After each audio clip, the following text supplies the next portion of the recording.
Hey, and welcome to The Explainer. Whenever you go out to eat, have you ever wondered what's really going on behind those kitchen doors? Well, it's not just some kind of culinary magic. It is an absolute science of survival. And today we're diving deep into the one system that keeps restaurants afloat: beverage and food cost control. Right? This is the big question because it's a notoriously tough industry. You can have the best chef in the world, the coolest spot in town, and it's still not enough. So many places fail because they just can't master this insane financial tightrope walk that you need to do to turn a profit. And really, the bad guy in this whole story is this slow, creeping pressure of costs. If you're not watching them, food and beverage expenses just quietly eat away at all your profits until, poof, the whole operation sinks. So managing them? It isn't just a good idea, it is absolutely essential for survival, because that's what it all comes down to. Success in this business is a very delicate balancing act. It's not just about making incredible food, it's about figuring out how to do it profitably every single day. This right here, this is basically the golden rule. It's the blueprint for how you succeed. And it all boils down to three really key things: buying smart, keeping track of every single thing you have, and being incredibly precise with every portion that goes out of that kitchen. So, how do they track it? With a number. A target. For pretty much any item on a menu, the goal is to keep the cost of the ingredients under 30% of what you pay for it. So think about it. For a $20 dish, everything on that plate has to cost the restaurant less than $6. Hitting that target isn't easy. It's a daily battle. Now, this whole control system, it actually starts before a single ingredient even makes it into the kitchen. We're talking about purchasing, which is way more strategic than just a trip to the store. Yup, smart purchasing is kind of like a three-step dance. First, you're only buying from vendors you've approved and trust. That way you know the quality is there. Second, you're constantly, and I mean constantly, comparing prices to make sure you're getting the best deal.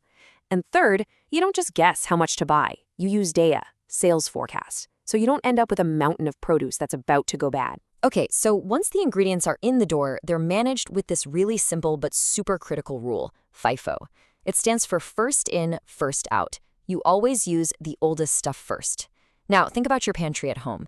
Let's be honest, most of us practice LIFO, last in, first out. We just grab whatever's new and right at the front, and then months later we find some fuzzy, forgotten science experiment in the back. For a restaurant, that little mistake is the difference between making money and losing it. All right, so we've got our ingredients in the stock room. Now we move into the kitchen.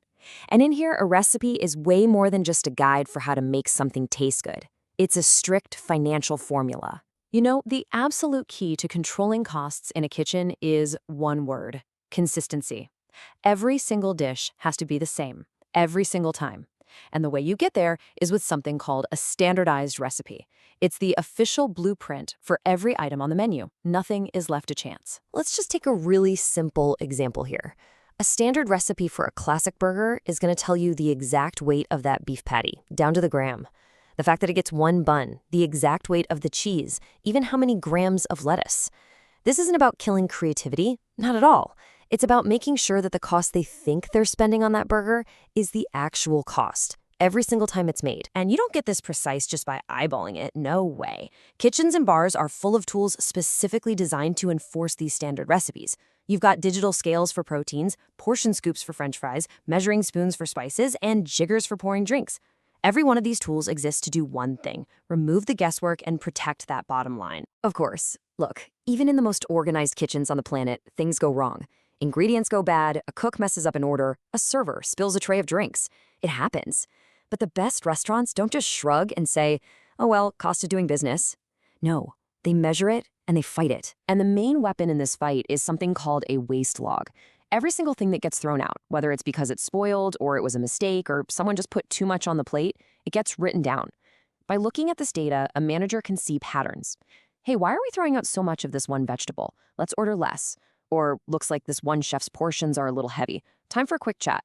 It's all about finding the leaks in the ship and plugging them. The bar has its own playbook, and believe me, it is just as strict. Bartenders use jiggers to make sure every pour is standard. Every single spilled drink gets logged. And for the really expensive stuff, the top shelf liquor, they're doing inventory counts every single day to track every drop and prevent theft. So what's the common thread that runs through all of this? It's data. Every single one of these procedures, from buying to portioning to logging waste, it's all about one thing: gathering information to make smarter and ultimately more profitable decisions. And that data creates this incredibly powerful, proactive feedback loop. Management is constantly comparing the ingredients they should have used based on what they sold versus what they actually used based on what's left in the stockroom. If those numbers don't match up, that's what they call a variance. They immediately investigate, find out why, and fix it. It's this continuous cycle of measure, compare, improve. But at the end of the day, a system is only as good as the people running it. So the real secret ingredient here, it's a well-trained team. This can't just be some mandate coming down from the managers. When every single person, from the head chef to the newest bartender, understands why all this matters and feels like they can help, that's when the whole operation really starts to hum. So the next time you sit down for a meal at your favorite spot, take another look at what's on your plate. Because underneath that delicious food, there is this whole hidden layer of science, of strategy, and of incredible discipline. It's a carefully costed, perfectly portioned piece of art, designed not just for you to enjoy, but for that restaurant survival. Thanks for watching The Explainer.